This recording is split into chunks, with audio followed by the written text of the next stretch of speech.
शजील, जब आप बैनुल-अक़वामी मुकाबले में गए, पहला बैनुल-अक़वामी मुकाबला आपका कौन सा था?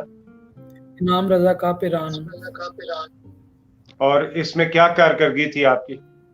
जी, 100 मीटर में मैंने हीट फर्स्ट की और फाइनल में मैंने स्टार्ट ब्रेक कर दिया। तो जी पहला कंपटीशन था इंटरनेशनल, तो डिस्टर्ब था। कोई साहब ने अप्रिशिएट किया, कुछ नहीं होता, 200 पे फोकस कर, तो इंशाल्लाह जीत जाएगा इनसे। तो 200 मीटर मैंने गोल्ड किया और पाकिस्तान का रिकॉर्ड किया। तो वो फिर अच्छा, 100 की ज़बरदस्त। कमी महसूस हुई, लेकिन वो 200 मीटर में मैंने पूरी कर ली। तो हुँ, हुँ। तो क्या क्या क्या एहसासात थे उस वक़्त, जब पाकिस्तान का ग्रीन परचम ऊपर जा रहा था और मेडल आपके गले में डाला जा रहा है? जी, उस वक़्त ऐसे ही लग रहा था कि जैसे बहुत ज़्यादा खुश था कि पाकिस्तान का परचम तिरंगा पीछे लगा है, तो बहुत ज़्यादा खुश था। में इस तरह के टैलेंट मौजूद है कि वो इंशाल्लाह इसको बीट करेगा?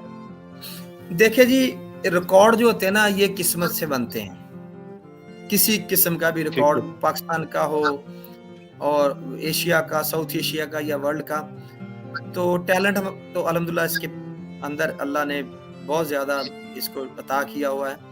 तो बाकी ये कि मेहनत कर रहे हैं, इंशाल्लाह मुझे बड़ी उम्मीद है कि ये बहुत अच्छा करेगा। हमारी पहली जो 2023 में हम एफर्ट कर रहे हैं कि ये क्वालीफाई करे वर्ल्ड एथलेटिक्स चैंपियनशिप के लिए, जो हो रही है अगस्त में या सितंबर में।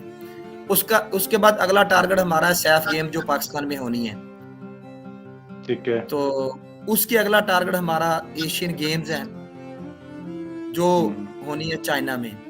और इसी साथ-साथ हमारी जो ट्रेनिंग चल रही है, इंशाल्लाह हम ओलंपिक में क्वालीफाई करने की कोशिश कर रहे हैं पूरी और अल्लाह हमारी मदद करे। आप सब कौम की दुआओं की जी, बहुत शुक्रिया।